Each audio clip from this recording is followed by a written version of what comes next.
moldar a imagem do seu Filho. Nessa perícope que nós lemos, que vai do verso 14 ao verso 9, a santidade, o que antes era nos apresentado como a santidade do ponto de vista de Deus atuando nas circunstâncias para nos conformar à imagem do seu Filho, nessa perícope que nós lemos, a santidade é apresentada por um outro ponto de vista. Se antes era Deus que estava trabalhando para nos fazer santo, agora nós devemos buscar a santidade. Nós vemos aqui um paradoxo que aparece em toda a Escritura, que é um mistério, e isso de fato é um mistério, que é o fato da soberania de Deus com a responsabilidade humana. Deus é soberano, Ele age, Ele atua, Ele trabalha com o objetivo de nos fazer santos. Entretanto, todavia, porém, contudo, isso não nos isenta de buscarmos a santidade. Toda a Escritura vai nos encorajar a buscarmos a santidade. Isso, e é justamente isso que nos faz responsáveis diante de Deus. Então a santidade é uma obra de Deus, é Deus quem santifica, é Deus quem usa as circunstâncias para operar em nós, tanto querer como realizar, mas nós também devemos desejar, ter como alvo da nossa vida a santidade.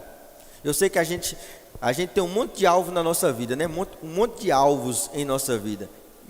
E nós estamos chegando no período de final de ano, onde geralmente a gente faz os planos para 2021, e a gente bota tanta coisa, viajar, ter carro, construir a casa própria, e tanta coisa, arrumar um namorado, casar, formar, e etc, etc. E em geral, quase sempre nessas listas não tem nada aparentando ou nada que aponte para a santidade, para um crescimento na vida espiritual, para um aprofundamento do relacionamento com Deus. Isso nos mostra o quanto a gente lida com a Escritura de maneira incorreta.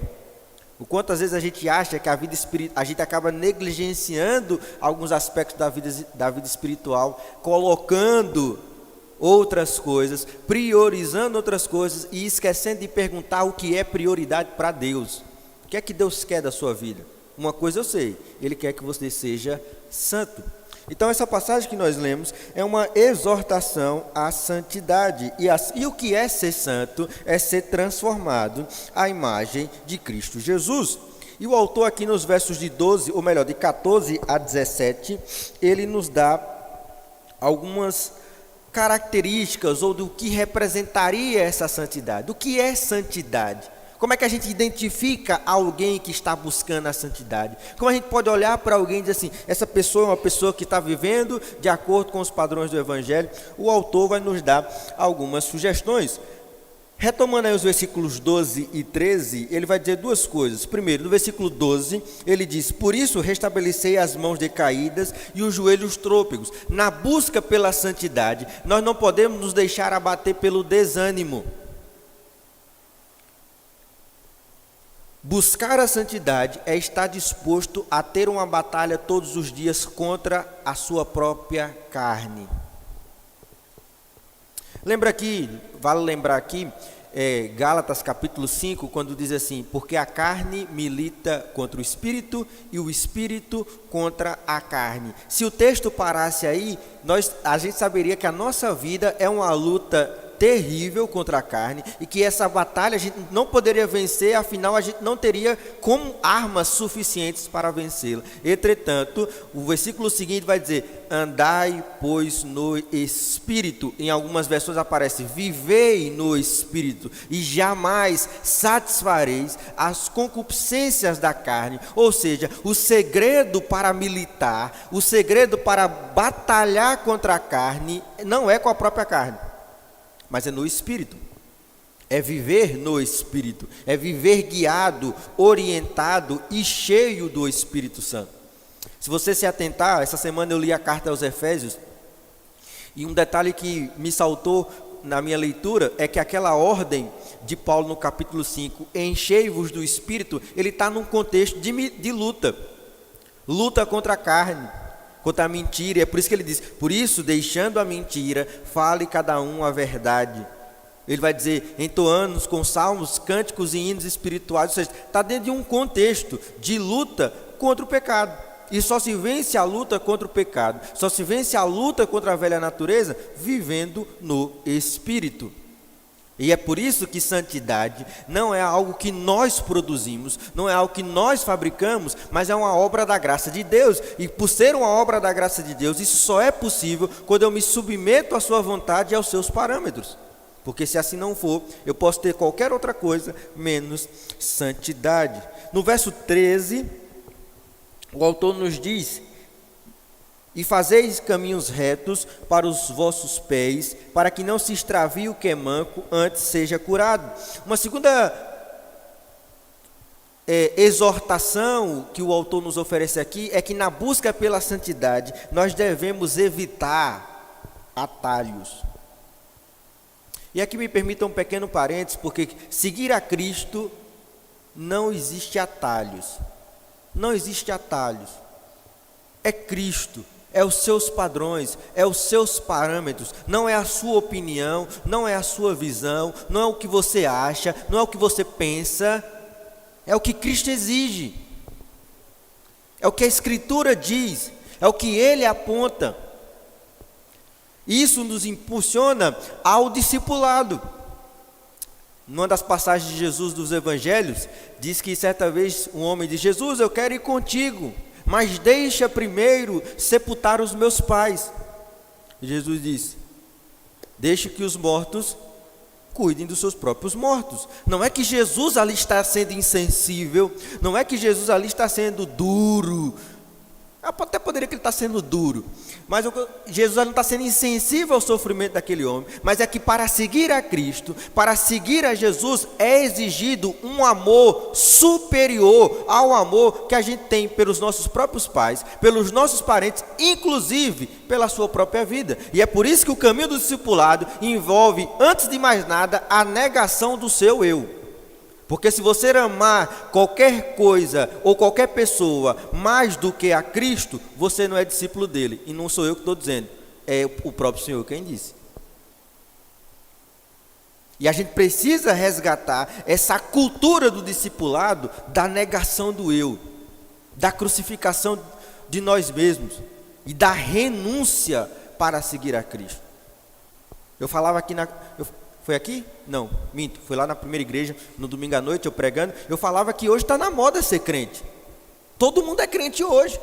A coisa mais comum do mundo é esses artistas que vivem uma vida totalmente depravada e imoral, de repente está sendo batizados em Israel.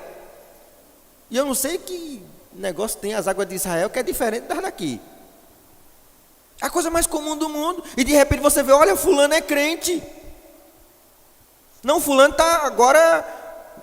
Esses dias eu li uma reportagem que a Ludmilla vai lançar um álbum gospel. E diz que Deus falou para ela e pediu a ela para lançar um álbum gospel. Eu digo, eu não sei que Deus foi esse que pediu a ela. Mas a gente vive assim. As músicas que nós cantamos aqui na igreja, canta de bar a prostíbulo. E a gente precisa resgatar essa cultura do que é de fato seguir a Cristo. Não é apenas vir à igreja, não é apenas saber as músicas que nós cantamos, não é saber apenas manusear a palavra, mas é adotar um estilo de vida. E é por isso que não existe atalho, gente. Cristianismo não é só religião. Eu sei que na academia é equiparado o cristianismo a todas as demais religiões, mas cristianismo não é apenas religião. Cristianismo é um estilo de vida. E você precisa assumir esse estilo. E é por isso que o autor está dizendo, não existe atalhos para seguir a Cristo. Porque se você pegar um atalho, você está seguindo qualquer pessoa, menos a Jesus Cristo. Não existe atalhos. Não existe desvios para encurtar o caminho. É o caminho que ele estabeleceu. E é o caminho do discipulado. O caminho da negação do eu, da renúncia, da morte. E um caminho que exige de nós, seus discípulos, um amor superior a qualquer coisa ou pessoa, inclusive a você mesmo. Eu sei que hoje a gente debate muito a felicidade, né? Ah, Deus não quer que eu seja feliz. Não é que Deus não quer que você seja feliz. Deus quer que você seja feliz. E só há uma maneira de você ser feliz, se você viver de acordo com os padrões dele. A felicidade do ponto de vista bíblico, a bem-aventurança do ponto de vista bíblico, não está na sua visão, mas naquilo que Deus estabeleceu para você. E é por isso que é bem-aventurado, já diz o salmista, bem-aventurado aquele que não se assenta na roda dos escarnecedores. Ou seja, bem-aventurado aquele que adota o padrão da Escritura e que vive conforme ela, sem se desfazer ou sem se desviar do caminho para o qual o Senhor estabeleceu. Terceiro lugar, o autor nos diz que aqueles que estão buscando a santidade devem seguir a paz. Olha o verso 14: seguir a paz com todos e a santificação, sem a qual ninguém verá o Senhor. Olha o que o autor está dizendo, que a paz é uma marca da santidade. Ou seja, todos aqueles que estão buscando a paz, eles se esforçam em prol da paz. Observe que no versículo 15, aparece, atentando diligentemente, porque ninguém seja faltoso, separando-se da graça de Deus, nem haja alguma raiz de amargura. Observe, amados irmãos, que a santidade não está relacionada apenas com um aspecto exterior, mas que há uma ética interna. Há algo que acontece no coração e que esse Deus que é santo, que contempla o nosso coração, Ele sabe exatamente o que acontece no mais íntimo do nosso ser. Então, ser santo não é apenas adotar um estilo de roupa, um estilo de música, um estilo de vida, mas é lidar com o seu próprio coração. E é aqui, para usar uma expressão, é aqui o calcanhar de Aquiles de muitos crentes. Porque eles mudam as roupas, eles mudam o palavreado, eles mudam o linguajar, ou palavreado já é linguajar, eles mudam o palavreado, eles aprendem a manusear a Bíblia, eles aprendem o jeito religioso, levanta a mão quando levanta, dá glória a Deus, aleluia, mas o coração não foi alcançado. E é por isso que no dia que o Senhor se manifestar, nós teremos grandes surpresas. Porque nem todos aqueles que fazem parte da igreja visível, de fato fazem parte da igreja invisível.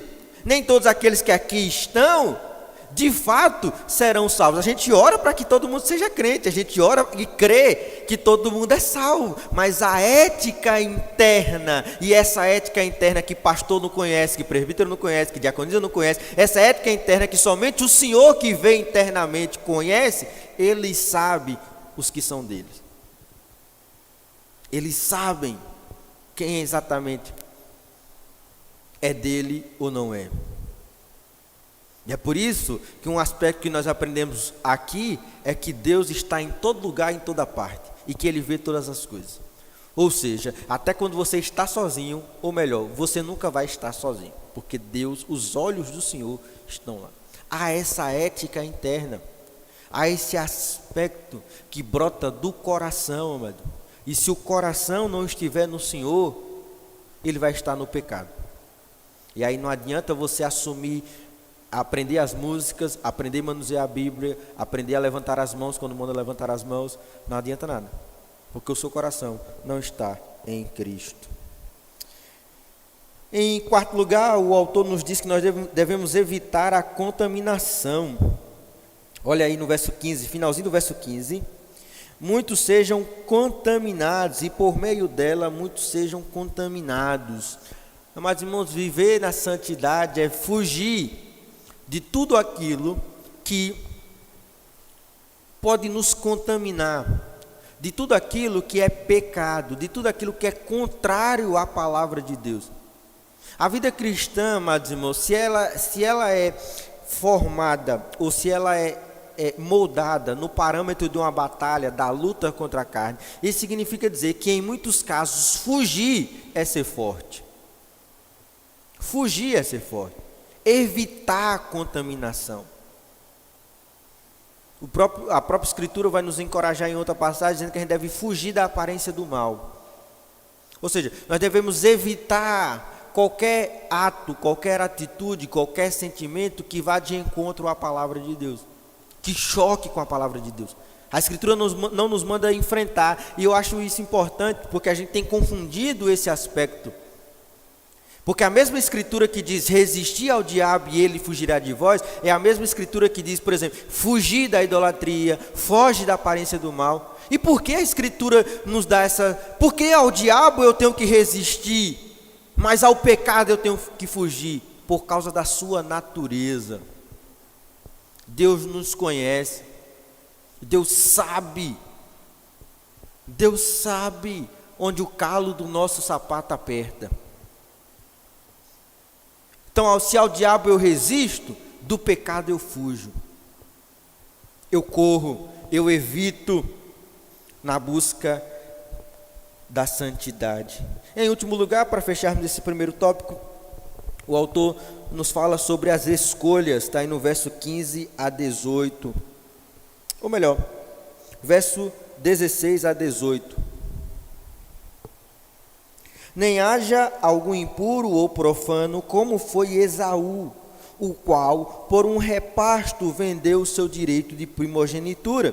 Pois sabeis também que, posteriormente, querendo herdar a bênção, foi rejeitado, pois não achou lugar de arrependimento, embora com lágrimas o tivesse buscado. Vamos parar aí no 17. Pois, amados irmãos, o autor agora nos alerta para a importância das escolhas. E aqui eu quero gastar um tempo e quero que você preste bastante atenção no que nós vamos falar a partir de agora. O autor aqui resgata uma situação que nos é relatada no Antigo Testamento. Eu não vou ler o texto, todo mundo conhece a história. Esaú nasceu primeiro, Jacó nasceu depois. Filhos de uma barriga só, tudo. E Esaú, um dia, chegou morto de fome, e parece que o homem vinha com fome mesmo, e Jacó estava fazendo um prato de lentilhas. E então ele barganha ali, todo mundo conhece a história, eu estou apenas relembrando alguns aspectos bem vagos. E Esaú vende o seu direito de primogenitura para Jacó. Aí talvez você diga assim, mas pastor, Jacó não vai enganar Isaac, não vai botar pele depois para ser abençoado? Sim. Mas por que o autor está resgatando isso aqui? Porque Esaú fez uma escolha. A primogenitura era sinal da bênção de Deus. Deus abençoava o primogênito. O primogênito herdava as coisas, a herança do seu pai. Ou seja, algo que era abençoado por Deus foi desprezado por Esaú por um prato de comida. Quando o autor resgata essa história aqui, e lembremos que ele está escrevendo para judeus que se tornaram cristãos, quando o pessoal ouviu essa passagem aqui, ouviu esse trecho da epístola, eles lembraram de Gênesis, onde aconteceu a história. Ou seja, as escolhas que nós fazemos na vida dizem muito a respeito de quem nós servimos. E muitas vezes nós estamos desprezando as coisas de Deus nas nossas escolhas. Lembra como eu iniciei a nossa lição de hoje? Que Deus é soberano, Deus atua, mas nós somos responsáveis, e essas duas coisas caminham lado a lado, sem se conflitar, e isso é o mistério. Você é responsável pelas escolhas que você faz. E é por isso que ninguém, absolutamente ninguém, se desvia da noite para o dia. Sabe, às vezes a gente toma susto, né? Meu Deus, o Joãozinho, tem nenhum João aqui não, tem não. O Joãozinho estava na igreja, Joãozinho se desviou, meu Deus, o que foi que aconteceu? Não, Joãozinho já estava desviado. Ninguém se desvia da noite para o dia, gente. Começa com a negligência. Negligencia a oração, negligencia a leitura da palavra. Começa nesse conflito de prioridades que nós estamos vendo nesse meio da pandemia, com as agendas mais soltas. Começa o conflito: não vou no culto hoje não, estou com dor de cabeça, né? Porque dor de cabeça a gente trabalha, estuda, mas não vai para a igreja. Tudo bem, eu falo sobre isso outro dia. Mas a gente não começa a conflitar as prioridades, outras coisas vão ganhando a atenção do nosso coração, e quando nós vemos, nós estamos perdidos, completamente perdidos na igreja, porque as nossas escolhas não dizem mais a respeito a Deus, mas a nós mesmos. Esaú desprezou a bênção de Deus por um prato de comida. Esaú preferiu saciar a sua fome do que a bênção de Deus, amado. Isso nos mostra, por outro lado, em um segundo lugar, isso nos mostra que pecado não é só fraqueza humana, pecado também é decisão. Pecado também é decisão. Eu sei que às vezes chega gente para conversar com a gente que é pastor, e diz assim: o pastor estava lá e de repente... Não tem de repente. Você decidiu. Você tinha como fugir. E como eu tenho falado para vocês, ensinado a vocês no Evangelho de Marcos, que pecado é um processo que começa na mente, com desejo do coração. Pecado se deseja, depois você imagina a possibilidade, e aí você já é enredado na trama do pecado. Só falta o ato consumado. É por isso que pecado não é só fraqueza. Eu não estou aqui dizendo que nós somos deuses. Não estou dizendo nada disso. Eu não sou o Vitor Azevedo para dizer essas coisas. O que eu estou dizendo para você é que nessa luta há um aspecto da nossa responsabilidade, gente. Você já viu como hoje a gente está terceirizando a responsabilidade? As coisas dão errado, é culpa de todo mundo menos nossa. Isso está acontecendo na nossa espiritualidade. Às vezes a gente chega para orar, pedindo a Deus perdão pelos nossos pecados, a gente diz como? Não, Deus, o Senhor sabe, né? O Senhor sabe que a gente é fraco. Não, Deus já sabe, Ele não quer ouvir isso de você. Não, o Senhor sabe, né? Porque foi um momento. Não, amados irmãos. Falta em nós um espírito como o de Davi no Salmo 51. Davi escreveu 2 salmos de confissão, Salmo 32 e Salmo 51. Depois daquele encontro que ele teve com o profeta Natã, que conta aquela história da ovelhinha, e eu acho aquele texto muito bonito. Como Deus vai direto ao coração de Davi com a sua palavra. E Davi fica irado, porque o homem que tinha muita ovelha, pegou a única ovelhinha daquele outro. Esse homem merece morrer. E eu fico às vezes criando essa cena na minha cabeça. Davi no trono, levanta e diz: quem é esse homem? Ele merece morrer. E eu imagino o profeta Natã olhando para ele dizendo: é você. E eu imagino Davi dando os 2 passos para trás e murchando no seu trono. É você, Davi. E o que é que diz o Salmo 51? Eu pequei contra o céu e contra ti. Eu pequei. Falta diante de nós esse espírito quebrantado e contrito que reconhece a nossa responsabilidade diante de Deus. Eu pequei, eu escolhi errado, eu negligenciei, a responsabilidade é minha, e não de outro, não de Deus, mas minha. Cuidado com as escolhas que você faz na sua vida. Eu disse isso aqui na semana passada e repito: as escolhas que nós fazemos na nossa vida dizem muito a respeito de quem nós servimos. Quais têm sido as suas decisões? O que elas dizem a respeito de quem você serve? Faça uma consulta e você vai saber se você está servindo a Deus ou a você mesmo. E cuidado, mas nenhum prazer transitório do pecado se compara à glória que nos está reservada. Esaú saciou a fome, depois ficou com fome de novo e perdeu a bênção. Cuidado com as escolhas que fazemos na nossa vida.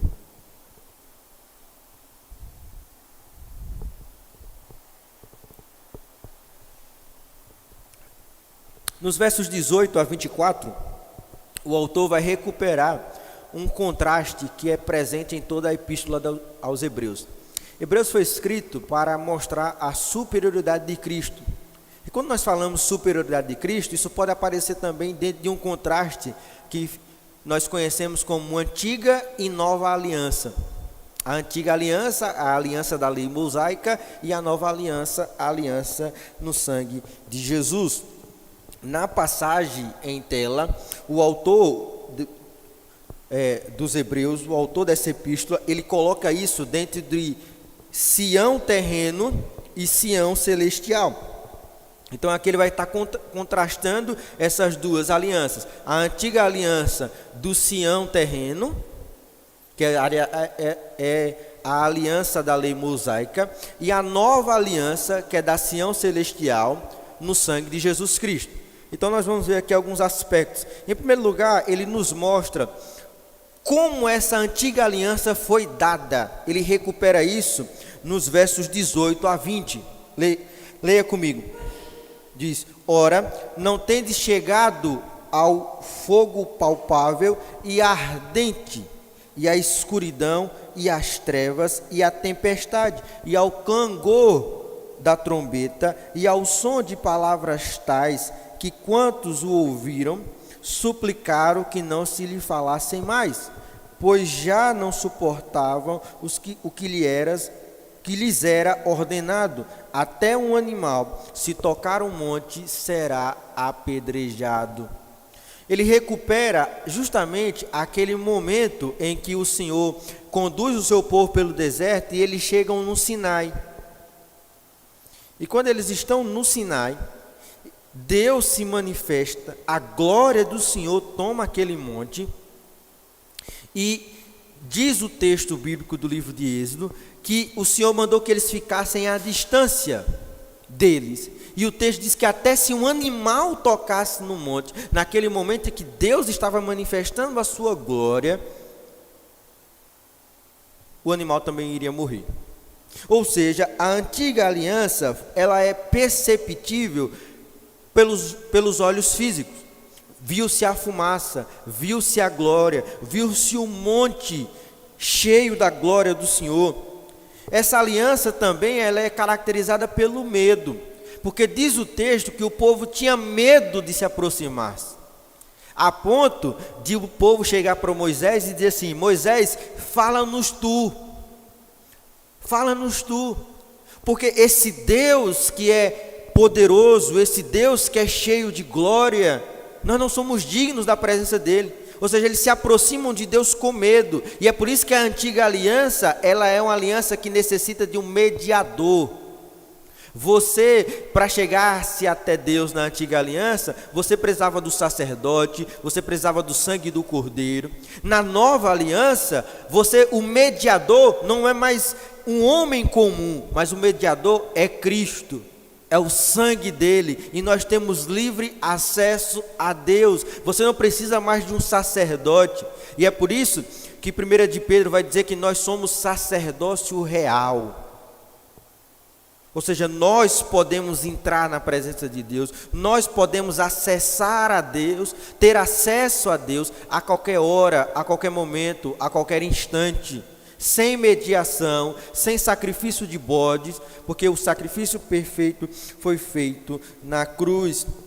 Mas uma terceira característica da antiga aliança que o autor nos mostra é que Deus estava, de certa maneira, distante do seu povo.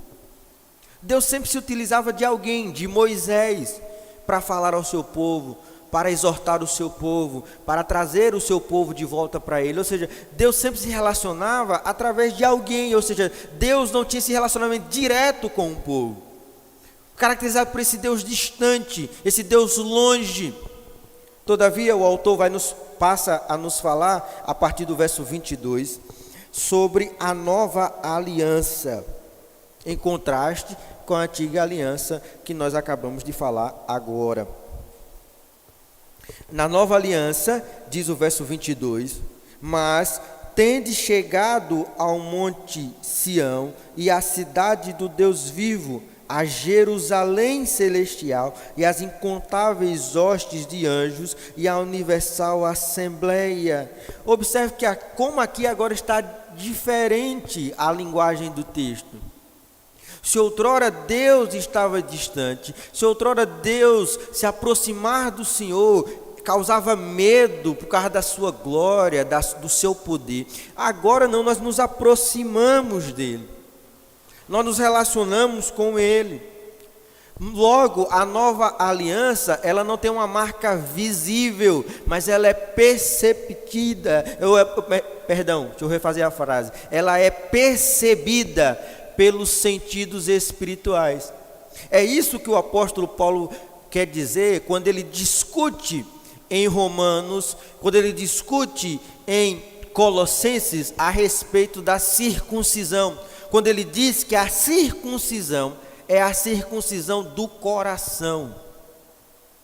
Não é apenas mais uma marca física, como era na antiga aliança, em que os homens eram circuncidados. Não, a circuncisão agora é do coração, ou seja, é percebida espiritualmente, é sentida, é experimentada espiritualmente. É por isso que nós, quando alguém se achega a Cristo, nós de maneira nenhuma deveremos fazer qualquer tipo de pré-julgamento, porque isso acontece no coração. Se de início devemos evitar o pré-julgamento, com o passar do tempo, nós podemos julgá-lo, para saber se de fato ele está aliançado com Cristo ou não, porque é algo espiritual, é algo que acontece no coração.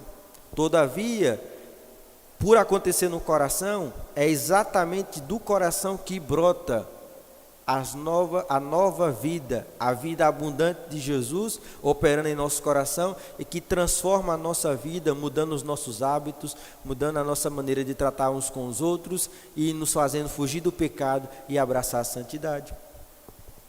Mas em segundo lugar, o texto nos diz que a nova aliança ela é caracterizada por alegria. Olha o verso 23. E a igreja dos primogênitos arrolados nos céus, e a Deus, juiz de todos, e aos espíritos dos justos, aperfeiçoado.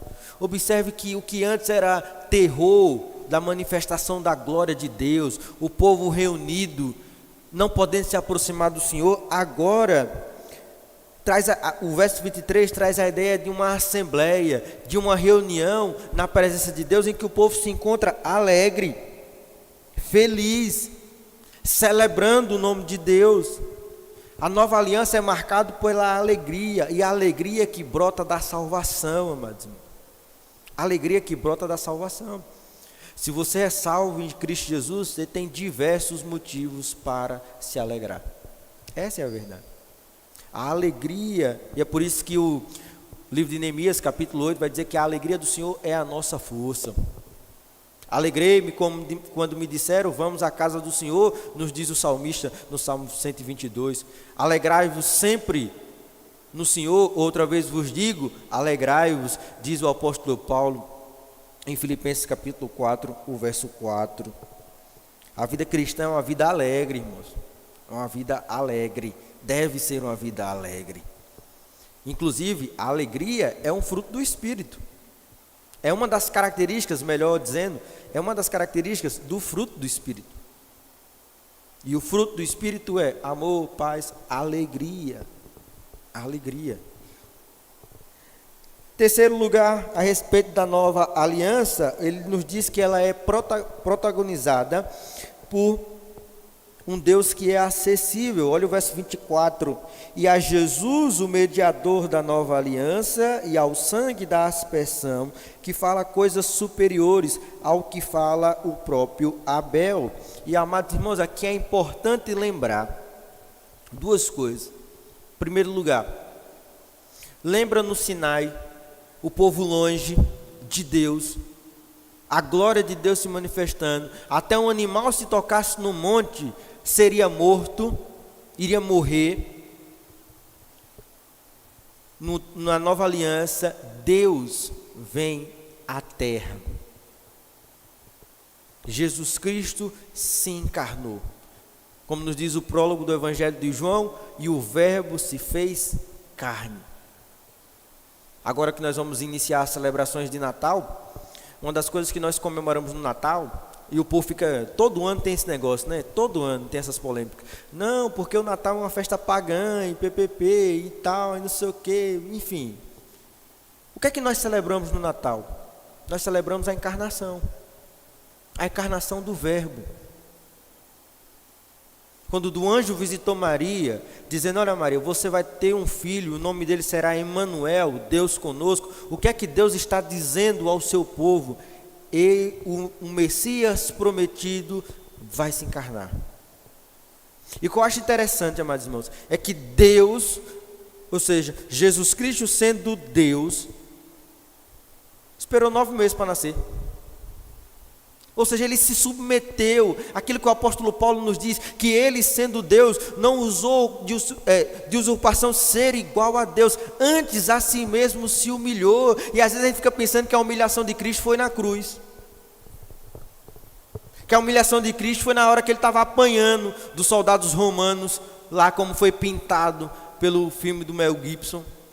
E a gente acha aquilo horroroso. A humilhação de Cristo começou quando ele se submeteu a uma gestação normal, quando ele esperou 9 meses na barriga de uma mulher pecadora,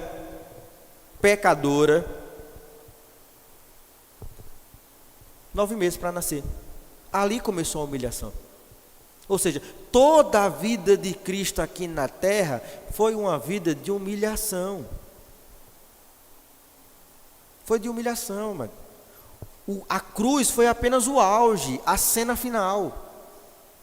Mas toda a vida dele aqui foi humilhação. E um detalhe interessante que as Escrituras não nos contam é o que acontece na infância de Jesus, porque depois dos 12 anos, que é o relato que nós temos de Lucas, Jesus vai aparecer já com 30. O que é que Jesus fez nesse tempo? Tem um monte de tese aí, por exemplo, o espiritismo kardecista vai dizer que Jesus foi ensaiar, foi aprender, não sei o que, com os mestres. Nada disso. Sabe o que Jesus ficou fazendo? Sendo educado por Maria e José e aprendendo o ofício da carpintaria. Ou seja, Jesus trabalhou, gente. Você quer mais humilhação do que isso? Ao mesmo tempo que isso é uma humilhação para o Filho de Deus, nos mostra que em Deus o trabalho é dignificado. Porque se Cristo se humilhou a ponto de trabalhar, ao mesmo tempo Deus está dignificando o trabalho. Então uma palavrinha para você, porque amanhã é segunda-feira, você vai levantar e vai trabalhar. Pare de reclamar do seu trabalho. Porque Jesus, quando esteve nessa terra, trabalhou. Ele dignifica o trabalho. E aí então, a partir dos 30 anos, ele dá início ao seu ministério. E é por isso que lá em Nazaré da Galileia, quando ele vai a Nazaré, na sinagoga, que ele lê Isaías 61, dizendo: olha, o Espírito do Senhor está sobre mim, e ele me ungiu para libertar os cativos, proclamar a liberdade aos cativos, e anunciar o ano aceitável do Senhor. O povo olha assim e diz: gente, não é este o filho de Maria? Não é este o carpinteiro, o filho de José? Por quê? Porque aquelas pessoas conheceram Jesus correndo, provavelmente naquelas vilas, correndo entre aquelas ruas. Disse: não, esse homem não tem autoridade para estar falando isso, não. Ele não estudou aos pés de nenhum grande mestre, seja a escola do Rabino Hillel, do Rabino Shammai. Não, ele não estudou nada. Como é que ele pode interpretar a Escritura dessa maneira? Não, porque ele não era um homem comum. Ele era o Filho de Deus, o Verbo encarnado. É isso. Então, quando nós celebramos o Natal, quando nós estamos dizendo que Deus se tornou acessível, é porque Deus se fez carne na pessoa de Cristo Jesus. Deus se fez carne na pessoa bendita do Filho de Deus. Mas em segundo lugar, quando nós estamos dizendo que Deus se tornou acessível, isso significa dizer que só há um caminho, só há uma ponte que nos conduz para esse Deus, e essa ponte é a pessoa de Cristo. E essa acessibilidade do Senhor é a maior expressão da graça de Deus. Imagina o seguinte: você que está enfrentando um problema, ou tem que tomar uma decisão, talvez esteja aqui, esteja em casa, ou quando for ouvir essa mensagem. Imagine só, você tem que tomar uma decisão na sua vida. O que é que você faz hoje? Você ora e busca a orientação do Senhor. Na antiga aliança, você deveria pegar 2 pombinhas, um carneiro, ir ao templo, chamar o sacerdote, fazer o sacrifício e esperar o Senhor falar. Sabe o que é isso? Acessibilidade. Você pode dobrar os seus joelhos e receber a orientação de Deus para as suas decisões. Isso é graça. Isso é graça. Deus está acessível, irmãos. Isso é graça de Deus. Se a antiga aliança, amados irmãos, era um peso, a nova aliança agora é uma aliança da graça. E aqui custa lembrar as palavras de Jesus em Mateus 11, 28, que diz: vinde a mim todos os que estáis cansados e sobrecarregados, e eu vos aliviarei. O que antes era um peso, o fardo do pecado, o fardo do legalismo, de todas aquelas ordenanças, diz Paulo escrevendo aos Colossenses, que Cristo pregou na cruz. Que em Cristo, todas essas coisas foram pregadas na cruz. E que agora o fardo que pesa sobre nós é um fardo leve, é o fardo da graça, é o fardo de um Deus acessível, de um Deus que pode se comunicar conosco e que nós podemos nos comunicar com Ele a qualquer hora, a qualquer tempo e em qualquer lugar. Para usar aqui a propaganda da Vivo, que diz que é vivo sem fronteiras, parafraseando, eu diria que relacionar-se com Deus é sem fronteiras. Você pode orar e pode ter. O sinal da graça de Deus pega em qualquer lugar, até onde a Vivo não pega, lá pega. Pode orar que a conexão do céu é boa e não cai, não sofre interferências. Então pode orar que você vai acessar a presença de Deus. Terceiro e último lugar, para nós concluirmos, nos versos 25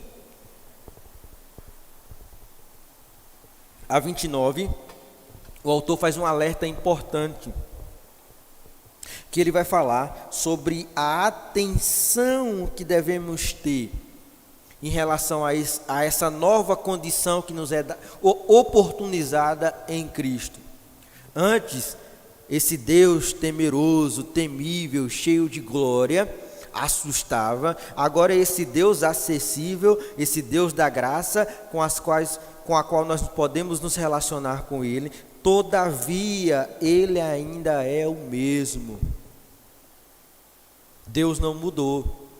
E é por isso que o verso 25 começa dizendo: tende cuidado, não recuseis ao que fala. Não recuseis ao que fala. Deus ainda fala. E onde é que Deus fala, pastor? Deus fala pela sua palavra. Então não recuse a voz de Deus. Como é que eu posso recusar a voz de Deus? Porque ele sonhou. Porque um profeta falou. Não, você recusa a voz de Deus quando você recusa a palavra de Deus. Recusar a palavra não é apenas recusar a voz de Deus, mas é recusar o próprio Deus. E aqui me permita um pequeno parênteses, já que eu estou aqui nesse aspecto, porque a gente está muito nesse negócio de visão, de profecia, de mistério, de ver anjo, e esquecemos às vezes que Deus está aqui, falando com a gente todo dia. Todo dia. E eu digo a você que a maioria das coisas que esses profetas de hoje falam, está aqui. Por exemplo, eu sei que Deus tem coisa boa para a sua vida. Eu também sei, eu leio a Bíblia. Deus vai lhe dar um presente. Não, Ele já me deu a salvação, está aqui. Então a gente vive esse negócio, e o que eu acho interessante às vezes, é que a gente tem que tomar decisões, e a gente fica esperando sinais misteriosos. Não. Puxa a Bíblia. É quase um negócio de guru, né? Rapaz. Raça de víbora. É isso mesmo. Raça de víbora. Não é assim, amados. Não é assim. Não, se meu telefone tocar, é porque é de Deus. Não é assim, amados irmãos, não é assim. Vamos procurar uma fé mais madura, uma fé bíblica. Leia a Bíblia, meu irmão, e você vai ter princípios para orientarem toda e qualquer decisão na sua vida, das mais simples às mais complexas. Leia a Bíblia, porque Deus fala e Deus fala por sua palavra, mas você quer ouvir a voz de Deus, leia a Bíblia todo dia e todo dia Ele vai falar. E se você não está ouvindo a voz de Deus, é porque o problema não está em Deus, está em você. Seus ouvidos às vezes estão com ceras, sabe, cera. Lembra do Checo, no filme do Checo, que ele mete o dedo no ouvido e tira aquela cera e faz uma vela? Tem ouvido de crente que está cheio daquela cera, do pecado, da dureza, da incredulidade, da frieza espiritual. Aí não tem como ouvir a voz de Deus mesmo não, mas irmão. Não ouve não, com o ouvido tapado, não escuta não. Deus fala, mas você quer ouvir a voz de Deus? Leia a Bíblia e saiba de uma coisa: Deus apenas não fala como Ele não mudou. O padrão de Deus na antiga aliança para a nova é o mesmo. Deus quer santidade do seu povo. Então, se você é crente, se você faz parte do povo de Deus, deve ser o seu desejo a santidade. Deus não baixou o padrão moral. Olha o verso 25 a 26. Tende cuidado, não recuseis ao que fala, pois se não escaparam aqueles que recusaram ouvir a quem divinamente os advertia sobre a terra, muito menos nós, os que nos desviamos daqueles que dos céus nos advertem.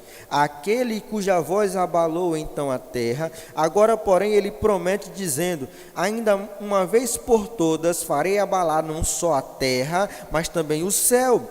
Ora, esta palavra, ainda uma vez por todas, significa a remoção dessas coisas abaladas, como também tinham sido feitas, para que as coisas que não são abaladas permaneçam.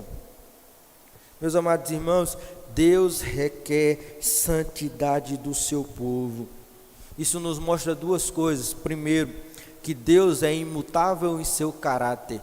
O Deus que era santo no Antigo Testamento permanece santo nos dias de hoje. Isso significa dizer que nós não podemos brincar de ser crente. Nós não podemos brincar de ser crente. Nós não podemos brincar de ser discípulo de Jesus. Nós não podemos banalizar o pecado, zombar da graça de Deus. É só pecar que Deus perdoa. Porque agora é graça, tudo é graça, sim, é graça. Mas Deus é graça, mas Ele continua sendo santo. Ele continua exigindo do seu povo santidade. E se você não está buscando a santidade, você está caminhando distante desse Deus. É isso que a palavra do Senhor diz. Deus exige santidade. Em último lugar, último aspecto dessa exortação final que o autor nos oferece é que no reino espiritual, essa santidade ela é essencial, mas ela também é manifestada através de uma vida de gratidão e serviço. Olha os versos 28 e 29. Por isso, recebendo nós um reino inabalável, retenhamos a graça pela qual sirvamos a Deus de modo agradável, com reverência e santo temor, porque o nosso Deus é fogo consumidor.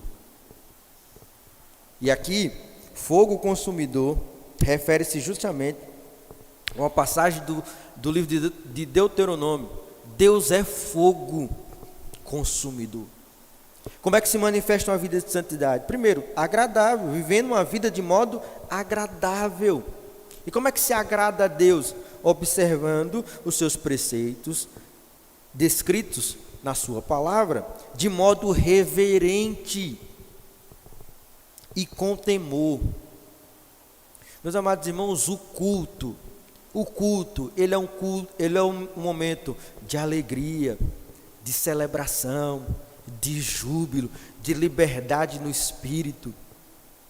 Mas o culto também é um momento de reverência e de temor. Apocalipse, no capítulo 1, vai nos dizer que o Senhor glorificado, Ele está no meio da sua igreja. Isso me mostra duas coisas. E aqui me permita sair um pouquinho aqui da linha que a gente está seguindo da santidade. Isso nos mostra duas coisas. Primeiro, isso que nós fazemos aqui na quarta, agora nesse tempo de pandemia, na quarta, no domingo de manhã e à noite, não é uma mera reunião. Não é um mero ajuntamento. Não é. É algo espiritual. Primeira coisa que nos mostra isso. O que já deveria fazer do nosso culto um culto. Fazer desse momento aqui um momento mais alegre da nossa vida. Um momento mais importante do nosso dia. Porque o que nós fazemos aqui não é uma mera reunião. E é por isso que a gente insiste que congregar é importante, que estar na igreja é importante, que estar congregando no meio do povo de Deus é importante. Para usar uma linguagem com a qual nós nos acostumamos nesse tempo de pandemia, a igreja é um serviço essencial à sua espiritualidade. A igreja é um serviço essencial à sua espiritualidade. O que nós fazemos aqui é algo espiritual. Quando começamos aqui, quando estamos reunidos aqui, não é um mero ajuntamento de pessoas. É algo espiritual. Primeira coisa. Segundo, isso significa dizer, quando nós dizemos aqui que Deus está no meio do seu povo, que o seu ajuntamento não é um mero ajuntamento qualquer, mas como também Deus age e recompensa e fala com a sua igreja em toda e qualquer reunião. Deus está aqui, amados irmãos, contemplando o meu coração, o seu coração. Ele sabe da sua angústia, Ele sabe da sua dor, Ele sabe da sua aflição, Ele sabe do seu pecado, Ele sabe da sua frieza, e Ele passeia no meio da igreja com o único objetivo de exortar, encorajar, corrigir, animar e abençoar. É por isso que a presença de Deus não é um mero arrepio. Não, mas é uma convicção de que Deus está aqui. E como isso é maravilhoso, amados, como isso me empolga. Eu dizia semana passada na igreja, lá na primeira igreja, eu dizia semana passada, eu estou há 6 anos, estou perto de completar 6 anos na mesma igreja, mas todas as vezes que eu subo no púlpito para pregar para vocês, meu coração treme, eu fico nervoso. E não é porque eu não conheço vocês, não é porque vocês não me conhecem, mas é porque eu sei que Deus está aqui, e que eu estou diante da sua igreja, e que o Espírito de Deus passeia no meio do seu povo. Ele fala aos nossos corações, Ele nos visita, amados irmãos. E é por isso que eu acredito que todo culto é um culto diferente, porque Deus pode fazer qualquer coisa. Às vezes a gente vem com um plano e Deus faz outro. Às vezes a gente pensa que o culto vai para uma direção, mas vai para outra, porque Deus passeia no meio da sua igreja. É isso que a palavra de Deus nos diz. Esse Deus que outrora estava distante, longe, inacessível, agora Ele está no nosso meio. Se isso não lhe empolga a vir para o culto, se isso não lhe empolga a cantar, a adorar, a bendizer o nome do Senhor, é porque talvez Deus ainda não tocou no seu coração. O que eu vou dizer para vocês, amados irmãos, porque o senso da presença de Deus, o saber que Deus está aqui, meu irmão, a gente cultua aqui a noite toda, se quiser. É o senso, amados irmãos. E isso interfere no nosso culto. Isso interfere na maneira como nós nos comportamos no culto. Na maneira como a gente sai de casa já. Como a gente sai de casa. E é por isso que eu digo, eu já ouvi testemunhos diferentes, pastores dizendo coisas diferentes, mas particularmente nessa pandemia, esse tempo que a igreja esteve fechada, foi um desafio vir à igreja.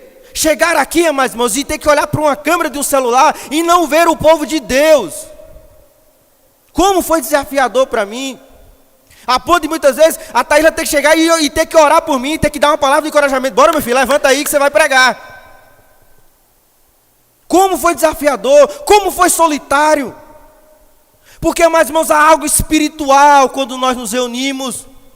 Não é unidade apenas de corpos físicos, mas de propósitos. Estamos aqui para adorar aquele que está no nosso meio.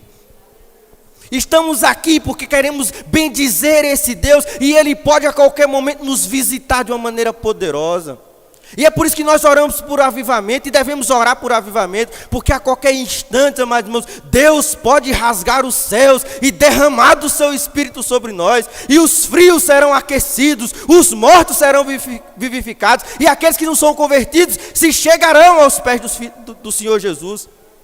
Deus pode fazer isso a qualquer hora, amados irmãos. A qualquer hora, e é por isso que eu venho para o culto, a cada culto, seja de quarta-feira no estudo bíblico, seja da sexta-feira de oração, seja a escola dominical ou o culto da noite, eu venho para o culto com expectativa na minha alma. O que é que Deus pode fazer hoje?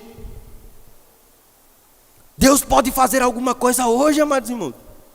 Agora Ele pode fazer alguma coisa. Está vendo como isso muda a perspectiva com a qual às vezes a gente chega na igreja, que vem forçado, arrastado. Os jovens às vezes vêm para o pai não brigar em casa. Não, meu amigo, venha, porque Deus pode tocar na sua alma. Deus pode tocar no seu coração. Deus pode fazer algo novo, porque Ele é fogo consumidor. Ele é o fogo que aquece, Ele é o fogo que purifica, Ele é o fogo que passeia no meio da sua igreja. Ah, amados irmãos, Deus está no meio da sua igreja. Deus está no meio da sua igreja, e é isso que me anima, me encoraja. É minha fonte de encorajamento. É a fonte que me empolga todo domingo, preparar um sermão e vir pregar aqui. É saber que Deus pode fazer algo que eu não posso, que é sacudir o seu povo. Porque Ele é fogo consumidor. Ah, amados irmãos, como é bom saber que Deus está no nosso meio. Como é bom saber que Ele passeia no meio da sua igreja. Então, meus amados irmãos, hoje à noite, às 18 horas, saia da sua casa animado, saia da sua casa com expectativa. E isso aqui não é promessa de pregador, não. É a Escritura que diz que quando nós dermos início aqui ao nosso culto nessa noite, Deus já estará aqui, como diz o bom corinho pentecostal. Quando eu cheguei aqui, o meu Senhor já estava. Saia de casa com expectativa. Pode ser o culto mais normal que a gente vai fazer hoje, mas é na normalidade, é no ordinário, é no comum que Deus se manifesta. Tudo começa com a disposição da alma, tudo começa com a disposição do coração, e o resto, meus irmãos, é com Deus, porque é Ele quem opera tanto o querer como o realizar. Eu concluo dizendo que a santidade é o desejo de Deus para nós. Esse Deus que é fogo consumidor, esse Deus que passeia no meio da sua igreja, esse Deus que é vivo, nós cultuamos a um Deus vivo. Ele está no nosso meio a cada reunião. Isso aqui não é um mero ajuntamento, isso aqui não é um mero culto, isso aqui não é uma mera aglomeração de pessoas, para usar o termo que a gente tem usado esses dias. Não, isso aqui é algo espiritual, há algo espiritual aqui. E se você vem aqui,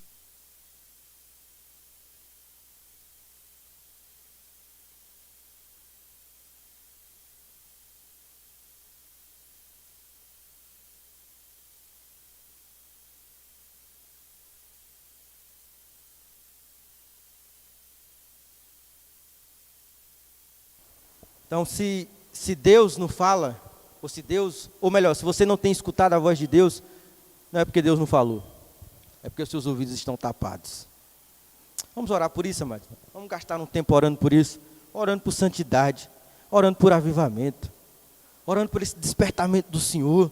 Senhor, fala comigo, destapa os meus ouvidos. Eu quero ouvir a sua voz, amado. Eu quero ouvir a sua voz. Quero um toque especial do Senhor, um toque da sua graça, que Deus lhe devolva o ânimo, que o Senhor lhe devolva o prazer nas coisas de Deus, porque o nosso Deus é fogo consumidor. Vamos orar? Deus eterno, Tu és bom, Senhor, Tu és bom, Tu és um Deus de graça, de poder, e quão bom é estar na Tua presença. Quão bom estar reunido com a sua igreja e saber, ó Deus, que o Senhor passeia no nosso meio. O Senhor sabe do nosso coração, o Senhor sabe das nossas necessidades, E nós pedimos ao Senhor, Deus, esse Deus que é fogo consumidor, que o Senhor aqueça os nossos corações, que o Senhor vivifique as nossas almas, Senhor Deus, que o Senhor nos encha do Teu Espírito, que o Senhor nos devolva o prazer, Senhor Deus, de estar na Tua casa, o prazer nas coisas de Deus, da leitura da palavra, da vida de oração, que o Senhor produza em nós um verdadeiro avivamento pela santidade, Senhor Deus. Pedimos ao Senhor santidade, Senhor Deus. Purifica-nos dos nossos pecados, das nossas negligências. Ó Deus, santifica a Tua igreja. Santifica o Teu povo, Senhor Deus, aqui nesse lugar. E enche-nos do Teu Santo Espírito para o louvor da Tua glória. Ó Deus, oramos porque reconhecemos que Tu és um Deus que age. Tu és um Deus que atua, Tu és um Deus que fala, Senhor Deus, e nós queremos ouvir a Tua voz. Por isso, Senhor Deus, nos toca nessa manhã de maneira especial. Nos toca, Senhor Deus, como só Tu sabes fazer. E nos levanta, Senhor Deus, nos levanta nesse lugar como um exército forte e poderoso.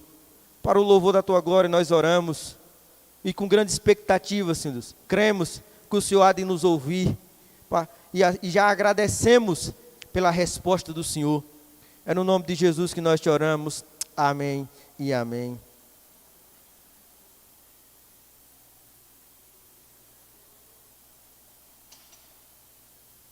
Oi, 11 horas, fui pontual agora. Irmãos, à noite estaremos aqui para mais um tempo de louvor, de adoração ao Senhor, às 18 horas. Nós estamos chegando ao final do mês de novembro. Deixa eu ver se eu consigo abrir o boletim aqui para homenagear aí todos os aniversariantes do mês de novembro.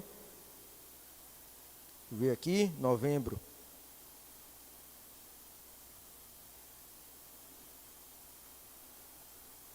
Vamos lá, novembro. A irmã Zélia no dia 9, então Jardim no dia 18, Esté no dia 20 e a irmã Lila no dia 25, então que Deus abençoe esses irmãos que fizeram aniversário no mês de novembro. Boletim novo vai sair nessa semana e nós já decidimos como vai ser a celebração de Natal aqui na igreja e nós vamos dar algumas orientações ao pessoal, tá? Não será um coral, nada daquele tipo, para evitar, mas nós teremos celebração de Natal aqui na igreja, tá? E vai sair lá no boletim. Eu quero apenas dar algumas orientações sobre isso. Acho que eu farei isso no próximo domingo, só para orientar, porque como a gente está trabalhando com um número limitado de pessoas, você não vai poder convidar toda a sua família para vir assistir o culto naquele dia, mas terá o canal do YouTube para transmissão. Então, eu vou dar algumas orientações para isso, então fiquem atentos às orientações. Nós vamos disponibilizar um formulário, como a gente tem feito para todo culto, para a celebração do Natal. E eu digo a você que na celebração do Natal, se fechar as vagas, é sem choro e sem vela. Para a gente evitar qualquer tipo de aglomeração aqui na igreja. Estamos trabalhando com todos os cuidados e protocolos. Então, quando lançar o formulário da celebração do Natal, faça logo sua inscrição, não deixe para depois não. Mas nós teremos sim celebração do Natal esse ano na igreja e nós já estamos trabalhando em cima disso, junto com a equipe de louvor, a equipe de transmissão e outras coisas, para a gente deixar tudo arrumadinho, porque nós teremos sim celebração de Natal e teremos sim também celebração de Ano Novo. Vamos ter celebração culto na igreja no dia 31 também, tá bom? Então vamos ficar em pé e vamos orar. Eu queria orar e queria pedir a você que ore por isso. Alguns de vocês conhecem a Ana Beatriz, lá de Petrolina, da congregação lá de Petrolina, da congregação da primeira igreja. Todo mundo sabe da batalha dela com saúde. E essa semana, anteontem, ela precisou voltar ao hospital porque os rins pararam. E ela precisou fazer hemodiálise. Ninguém sabe porque o rim parou, ninguém sabe explicar, estão tentando descobrir. Ontem o pastor Misael me mandou mensagem, pedindo oração, pedindo que eu compartilhasse com a igreja a respeito disso. Ela já está em casa, vai continuar o tratamento em casa, mas orem por isso, para que Deus restaure a saúde dela. Nós oramos, ela teve uma boa melhora, foi para São Paulo, fez os tratamentos, estava bem. Quando foi agora, foi ao hospital e chegou lá, o rim estava parado. precisou fazer hemodiálise. Então, vamos orar pela irmã Ana Beatriz. Um segundo motivo de oração é que ontem, dia 28, o pastor Daniel, lá de Curaçá, e o pastor Josimário, da Ebenezer, a Ebenezer Congregação da Primeira Igreja, e o Daniel de Curaçá, que é campo missionário do DEM, se submeteram à prova do DAN, que é o Departamento de Atividades Ministeriais da nossa igreja, com o objetivo de serem recebidos no quadro de pastores da nossa denominação. Então, orem por eles. Nós almoçamos juntos ontem, disse que a prova estava difícil, mas nós cremos que eles vão alcançar êxito e, com fé em Jesus, serão mais 2 pastores nas nossas igrejas. Tá bom? Espero você às 18 horas para cultuarmos ao Senhor. Senhor, nós queremos dar graça.